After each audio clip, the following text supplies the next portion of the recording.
দীপক কুমার বণিকের নারী কবিতায় আমি বৌদ্ধ ধর্মাঙ্কুর থেকে গৌতম বুদ্ধের সামনে।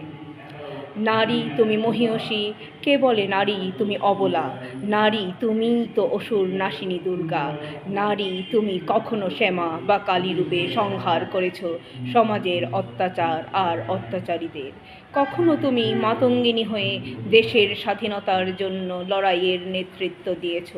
নারী কখনো তুমি দেশের প্রধান হয়ে দেশের সম্মান বিশ্বে প্রতিষ্ঠিত করেছ। নারী কখনো তুমি স্নেহশীলা মাতৃরূপা হয়ে সেবা করেছ মাদার টেরেজা হয়ে। আরও কত তোমার কর্মকাণ্ড। সঙ্গীতে তুমি সম্রাজ্ঞী, নৃত্যে তুমি পটীয়সী, কাব্যে কবিতায় তুমি মহারানী।